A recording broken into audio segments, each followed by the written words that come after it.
Yan mga paps, so kakatapos na natin magpahinga. Nandito ako ngayon sa Shell. Yan. So, mga paps, eto, mag-i-start ako ng kotse. Ang problema, nalobat. Nalobat yung battery, so palitin na talaga. Eto. Yan na. So, on natin. Wala na. So, ilang may ilaw, dashboard wala na. Wala na. Oh. So, lobat na lobat siya. On. On. Wala na sa dashboard. Wala na rin dito. So, tapak ng clutch. Then start.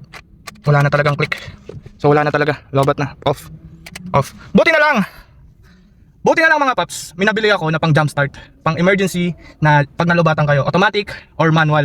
Wala talaga as in zero na yung battery. Yung charge ng battery ko. So ito. Minabili ako mga paps. Ayan. Pang jump start siya.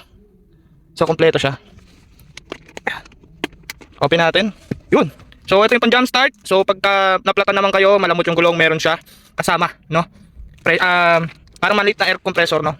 Then meron din siya, ito yung cable niya. Yan, sa pang jump start. Ito. Then pwede rin siya sa kotse i-charge. At meron din pwede rin sa bahay, no? Then ito, gagamitin natin. Gamitin natin siya. Ilang percent ba? Yun, so may 3 bar. Tanggalin natin.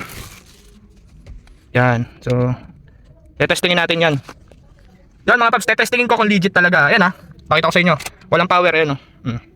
Dapat yan, may ilaw sa dashboard, naka-on. Ayan o, may on show. So off natin. Ayan, naka-on yan, off natin. Off. On. On. Ito lang meron, so wala talaga siyang function. So yun mga paps, try natin, no? Kung talagang legit tong jump start na to. Kasi dead bat talaga yung battery. So yun, tara, try natin. Yan mga paps, itatry na natin tong jump start. Kung legit siya, nakita nyo kanina, wala talaga siyang charge, no? So yun, punta tayo dito sa battery.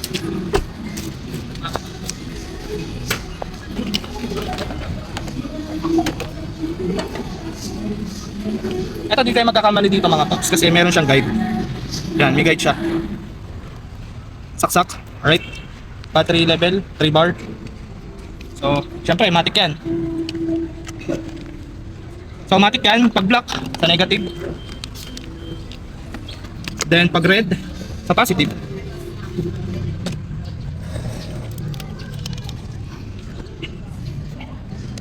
So, yan, 3 bar. So, i-start natin, tignan natin kung mag-i-start, no?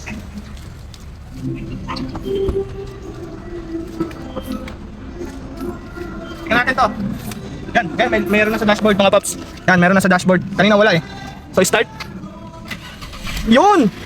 Legit mga paps. I-start. Yan, i-start na. So, tatanggalin lang natin ito negative. Active. So, yan mga paps, kita nyo naman na sobrang legit. Dead bat yung battery, no? So, malaking tulong to. Lalo pag solo ka lang. So, yung gusto yung bumili nito, nasa comment section lang mga paps. Yung ating product, no? So, yun, hindi na kayo, legit to.